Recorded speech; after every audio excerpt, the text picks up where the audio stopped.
Welcome back to my channel. My name is Jocelyn, and for today's topic, I am going to provide you some updates regarding the proposed changes to the Philippine immigration law. There was an announcement from the Immigration Commissioner Tansinko that the proposed bill or the proposed modernization law for the Philippine immigration could be passed soon. So he is expecting that the bill would be passed before the State of the Nation address in the Philippines by President Marcos. The State of the Nation address is held annually on the fourth Monday of July. He is expecting that the bill would be passed in the third reading by Congress. Commissioner Tansinko said that the remaining priority bills include the immigration modernization law. Will the Balikbayan visa or retirees visa be affected?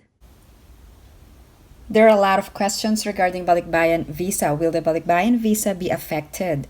The answer is no. There are no provisions repealing or updating the Balikbayan visa, but it could affect the foreign spouse or foreign children traveling to Philippines alone and all foreign tourists going forward. Also, will the retirees visa or the SRRV be affected? The answer is no. There are no provisions stated in the proposed bill affecting the retirees visa. Also, the retirees visa is regulated under the Philippine Retirement Authority and not by the Bureau of Immigration. Now, what's the difference between the current Philippine immigration law and then the new modernization law? For those who are asking regarding the differences, under the current Philippine immigration law, 30 days visa-free for countries under Executive Order number 408 or 59 days for visa-required countries. So we're only talking about the non-immigrant temporary visitor visa. Under the proposed changes, it will be 59 days or not exceeding 2 months. Let's move on to the category. Under the current Philippine immigration law, there is only one category of temporary visitor. However, under the proposed changes, there are more categories. For business, it will be called A1 visa, for pleasure, A2, and for health, A3. I'm going to discuss all the different types of non-immigrant visas later in this video. Let's move on to the other differences. First, there's only a few categories for temporary visas under the current Philippine immigration law, such as visitor or student visas. Under the proposed changes, there are now a more expanded category of non-immigrant visas. They will be according to alphabetical or A to M visas. Let's move on to another difference. Immigration clearance for temporary visitors will be required for those who have stayed more than 6 months under the current Philippine law. And then under the proposed law, immigration clearance will be required for all temporary visitors regardless of length of stay. Also, non-immigrant status may be extended up to 2 to 6 months under the current Philippine law, but under the proposed changes, you can adjust to permanent residence status if you are qualified, and you can also apply for quota or non-quota immigrant visas.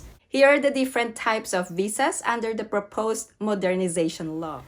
I'm going to focus on the non-immigrant visa proposed changes. First, let's discuss the visa validity. This will be the authorized stay of temporary visitors. So it will be not exceeding 59 calendar days from date of arrival, subject to bilateral or multilateral agreements. Regarding the visa validity of visas issued abroad, a single entry non-immigrant visa or immigrant visa shall be valid for a period not exceeding 3 months, and it can be extended.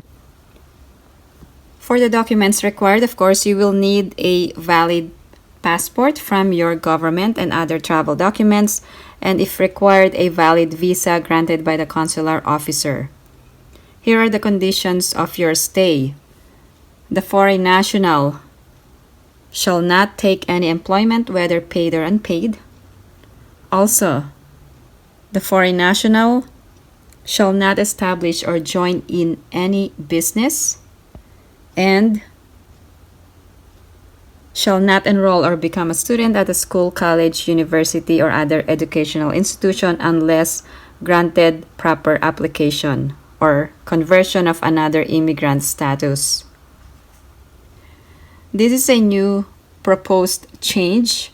Non-immigrants will be required an immigration clearance upon exit. A temporary visitor departing from the Philippines shall, after the expiration of the initial authorized stay, shall be required to apply for immigration clearance and pay the prescribed fees and charges. Also, a registered foreign national who departs permanently from the Philippines shall surrender all Philippine immigration documents and apply for an immigration clearance. And here are the conditions: no pending obligation with the government or any of its agencies or instrumentalities, no pending criminal, civil, or administrative proceeding which requires continued presence in the country, and there is no ongoing legislative inquiry where called upon to testify as a witness. So temporary visitors and other registered foreign nationals must secure an immigration clearance before departing. There are several types of visas proposed to be implemented. Let's start with the A visa. Philippines is adopting the alphabetical type of classification for visas. A visas, temporary visitors, visitors coming to the Philippines for a temporary period for reasons of business, pleasure, or health.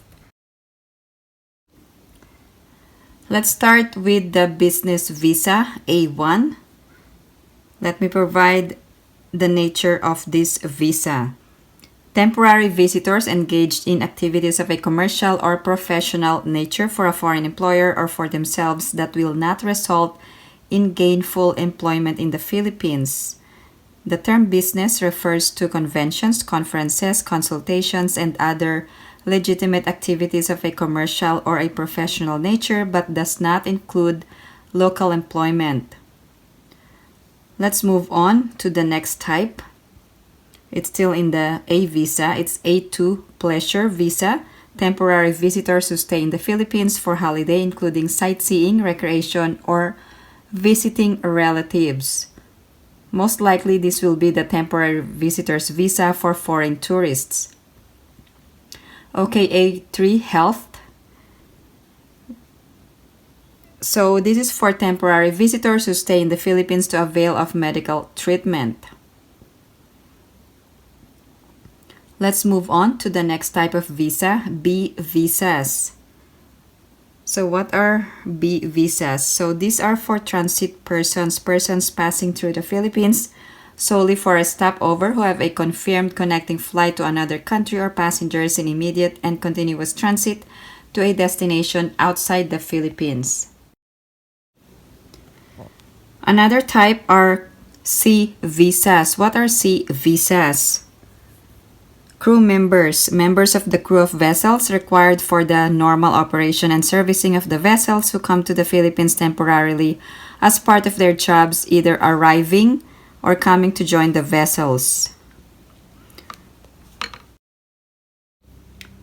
The next type are D visas. These are for treaty traders or D1 visa and treaty investors. There must be a substantial trade between the Philippines and the home country. Let's move on to the next type, E visas.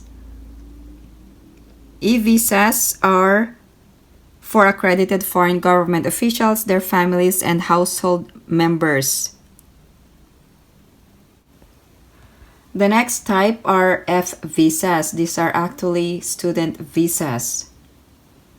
International students must demonstrate sufficient means for their education in the Philippines. The next type of visas are G visas. G visas are for prearranged employment. These are for foreign nationals coming to the Philippines for employment purposes. The next type are H visas. H visas are for religious workers. The next type are I visas. These are for representatives of accredited international organizations and government agencies. Next type are J visas. These are for media workers. The next type are K visas. So these visas are for exchange visitors. L visas are for refugees and stateless persons. Another type are M visas. These are bridging visa. A temporary visa which allows a foreign national to stay in the Philippines after the expiration of the current visa other than temporary visitor visa. The next type is the N visa.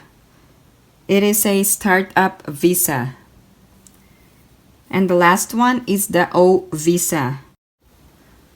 These are for foreign nationals or family members who may be admitted as non-immigrants under special laws. If you have any other questions or comments, please post them down below and I will get back to you as soon as I can. Again, thank you guys for supporting my channel. And if you haven't liked this video, please give it a big thumbs up. And if you haven't subscribed to my channel, please subscribe and hit that notification bell. I always welcome new subscribers. Thank you guys for watching. I hope everyone is staying safe and have a great day.